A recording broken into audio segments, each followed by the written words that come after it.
अगर वाकई दिल से दुआ है तो रब रास्ते बनाएगा।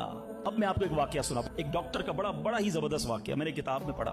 डॉक्टर अहमद उस शख्स का नाम था। एक कंट्री में वो बड़ा जबरदस्त डॉक्टर था और one of the biggest doctor of that country. हुकूमत ने प्लान किया कि उस डॉक्टर को कंट्री का सबसे बड़ा अवार्ड देना है, सबसे बड़ा इनाम। एक सेमिनार मुकर्रर किया गया, उसको एज अ स्पेशल गेस्ट मेहमान खुसूसी बुलाया गया। कहा दुनिया भर से लोग बुलाएंगे, पाकिस्तान के या उस मुल्क के बड़े लोग आएंगे, आपको गिफ्ट दिया जाएगा, आपको अवार्ड दिया जाएगा। डॉक्टर साहब बड़े खुश कि मेरे एजाज में इतनी बड़ी तकरीब। मिसाल देता हूं, उनकी मंडे को तकरीब थी, संडे को उन्होंने फ्लाइट बुक कर ली कैपिटल जाने के लिए, दारुल हुकूमत में जाने के लिए। संडे को जब फ्लाइट टेक ऑफ होती है, बड़े खुश हैं डॉक्टर साहब के लाइफ टाइम एक ऐसा अवार्ड मुझे मिलने वाला है जो पूरी जिंदगी में नहीं मिला मुझे।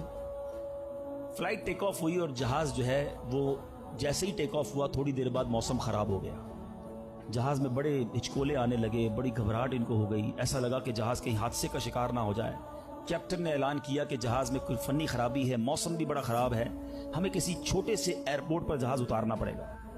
उस जहाज को एक छोटे एयरपोर्ट पर खैरियत से लैंड करवाया गया।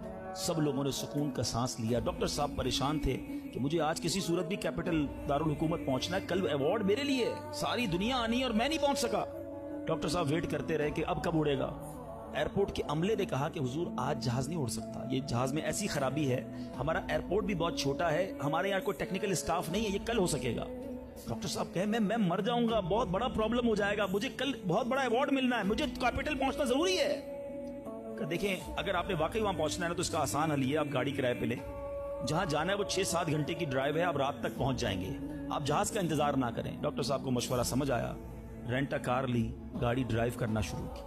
सारे रास्ते में बारिश, बिजली चमक रही है, अकेला ड्राइवर गाड़ी चला रहा है डॉक्टर साहब। अचानक उसको समझ ही नहीं आई, रास्ता पहली बार था, वो किसी अननोन रास्ते पर चढ़ गया, मोटरवे से उतरकर किसी छोटे रास्ते पे चला गया। चलते चलते चलते बारिश जबरदस्त, भूख ज्यादा लगी। डॉक्टर को एहसास हो गया कि मैं गलत रास्ते पर आ गया। अब बारिश भी इतनी, भूख से बुरा हाल। देखा एक छोटा सा घर, उसमें बल्ब जल रहा था। उस डॉक्टर ने गाड़ी वहां पार्क की, दरवाजा नॉक किया। एक बूढ़ी खातून बाहर निकली। कहा बेटा कौन हो? कहा माँ जी रास्ता भूल गया हूं, बारिश बहुत है। कहा बेटा अंदर आ जाओ। उस खातून ने जो घर में खाना बना था डॉक्टर को पेश किया। डॉक्टर अहमद को भूख बड़ी लगी थी, खाना खा लिया। अब उस बूढ़ी माँ के पीछे डॉक्टर ने देखा एक जवान बेटा बिस्तर पर लेटा है। कहा माँ जी ये कौन है? कहा बेटा मेरा पोता है, शदीद बीमार है, मैं गरीब औरत हूं, मगर मेरे पोते को तो मेरी जिंदगी का सहारा एक ऐसी बीमारी हो गई है, हमारे गांव में मैंने कई डॉक्टरों को दिखाया है, डॉक्टर कहते हैं कि इसका इलाज पाकिस्तान में एक ही डॉक्टर है जिसका नाम डॉक्टर अहमद है।